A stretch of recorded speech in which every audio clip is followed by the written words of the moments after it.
നമസ്കാരം, എല്ലാവരെയും പുതിയൊരു വീഡിയോയിലേക്ക് സ്വാഗതം ചെയ്യുകയാണ്. ഈ കഴിഞ്ഞ ദിവസങ്ങളിൽ ഡൽഹിയിൽ ശക്തമായ മഴയുണ്ടായി. അങ്ങനെ മഴയുണ്ടായ സമയത്ത് സിവിൽ സർവീസ് കോച്ചിങ് സെൻറ്ററിൽ വെള്ളം ഇരച്ചു കയറി അവിടെ ചില മരണങ്ങളുണ്ടായ വാർത്തകളൊക്കെ കഴിഞ്ഞ ദിവസങ്ങളിൽ മാധ്യമങ്ങളിൽ വന്നത് നിങ്ങൾ ശ്രദ്ധിച്ചാണ്. രജീന്ദർ നഗർ എന്ന് പറയുന്ന സ്ഥലത്താണ്. അവിടെയുള്ള സിവിൽ സർവീസ് കോച്ചിങ് സെൻറ്ററിലേക്ക് വെള്ളം കയറി 3 പേര് മരിക്കാനിടയായി. അതിൻ്റെ പ്രതിഷേധം തുടർന്നുകൊണ്ടിരിക്കുകയാണ്. അവിടെയുള്ള വിദ്യാർത്ഥികൾ 6ാം ദിവസവും പ്രതിഷേധം തുടർന്നുകൊണ്ടിരിക്കുകയാണ്. അപ്പോൾ സിവിൽ സർവീസ് കോച്ചിങ് സെൻറ്ററുകൾ കേന്ദ്രീകരിച്ച് അടിസ്ഥാനപരമായിട്ടുള്ള സൗകര്യങ്ങൾ വികസിപ്പിക്കുക, അതിനാവശ്യമായിട്ടുള്ള കാര്യങ്ങൾ ചെയ്തു കൊടുക്കുക എന്നുള്ള വിഷയങ്ങളൊക്കെ ആസ്പദമാക്കിയാണ് ഇവർ ഈ പ്രതിഷേധങ്ങളൊക്കെ അവിടെ സംഘടിപ്പിച്ചുകൊണ്ടിരിക്കുന്നത്. അപ്പം തങ്ങളിൽ ഒരുവന് സംഭവിച്ച ഒരു വേദന, അത് അവരുടെയും വേദനയായിട്ട് ഉൾക്കൊണ്ടുകൊണ്ടാണ് ഈ വിദ്യാർത്ഥികൾ പ്രതിഷേധിച്ചുകൊണ്ടിരിക്കുന്നത്. അവരടിയന്തരമായി ആവശ്യപ്പെടുന്ന പല കാര്യങ്ങളുണ്ട്. ഡൽഹിയിൽ പ്രത്യേകിച്ച് താഴ്ന്ന പ്രദേശങ്ങളിൽ തോരാതെ പെയ്യുന്ന മഴ അത് വലിയ ദുരിതങ്ങൾ ഉണ്ടാക്കുക സ്വാഭാവികമാണ്.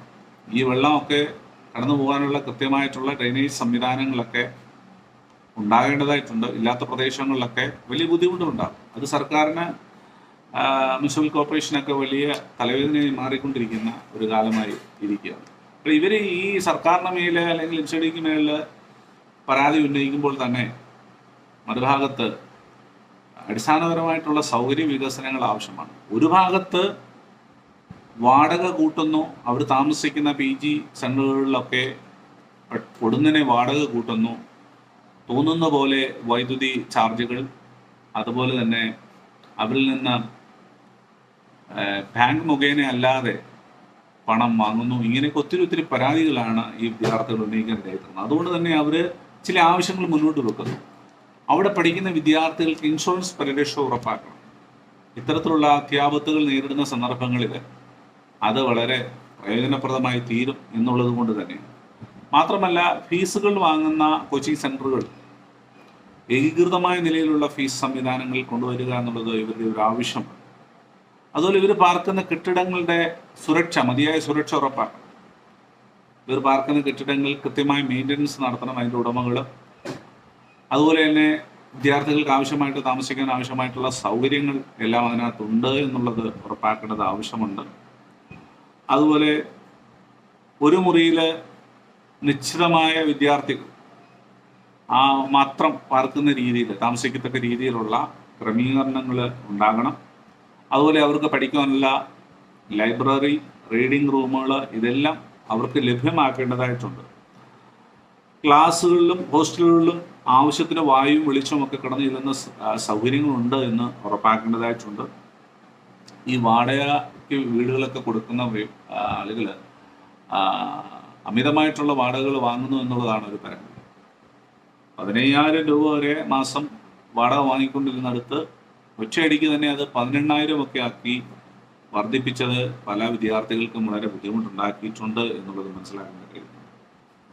വൈദ്യുതി അവർ ഉപയോഗിക്കുന്നതിൻ്റെ മാത്രം അതിന് ചാർജ് കൊടുക്കത്തക്ക രീതിയിൽ അതിനുള്ള ക്രമീകരണം ആ വീട്ട് ഉടമ തന്നെ അതിനുള്ള ക്രമീകരണങ്ങൾ ഉണ്ടാക്കി കൊടുക്കണം. കെട്ടിടങ്ങളുടെ അറ്റകുറ്റപ്പണികളൊക്കെ യഥാസമയങ്ങളിൽ ചെയ്ത് അതിൻ്റെ സുരക്ഷ ഉറപ്പാക്കണം. പലയിടത്തും പലതരത്തിലുള്ള കെട്ടിടത്തിൻ്റെ ബലക്ഷയങ്ങൾ, പഴയ കെട്ടിടങ്ങൾക്ക് അത്തരത്തിലുള്ള ബലക്ഷയങ്ങളൊക്കെ ഉണ്ടായി പലതരത്തിലുള്ള പ്രതിസന്ധികൾ അങ്ങനെ ഉണ്ടാകുന്നുണ്ട്. അപ്പോൾ അത്തരത്തിലുള്ള കാര്യങ്ങൾ വളരെ ശ്രദ്ധിച്ച് ചെയ്യേണ്ടതായിട്ട് ഉണ്ട്. അതുപോലെ തന്നെ ഇങ്ങനെയുള്ള കാര്യങ്ങളൊക്കെ ചെയ്യുമ്പോൾ പല സ്ഥലങ്ങളിലും ചിലവുകൾ, അങ്ങനെയുള്ള കെട്ടിടത്തിൻ്റെ മെയിൻ്റനൻസ് കാര്യങ്ങളൊക്കെ ചെയ്യുമ്പോൾ അതിൻ്റെ ചിലവുകൾ വിദ്യാർത്ഥികൾ തന്നെ ഈടാക്കണമെന്ന് പറയുന്നുണ്ട്, നിർബന്ധം പിടിക്കാറുണ്ട്.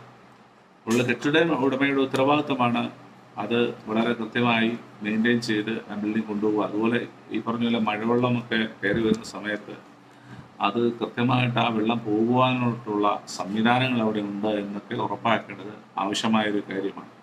അവിടെ ഈ കാര്യങ്ങളൊക്കെ ഉന്നയിച്ചുകൊണ്ടാണ് ഈ വിദ്യാർത്ഥികൾ പ്രതിഷേധം തുടർന്നുകൊണ്ടിരിക്കുന്നത്. അതിന് കൃത്യമായിട്ടുള്ളൊരു പരിഹാരം എത്രയും വേഗം ഉണ്ടാകട്ടെ.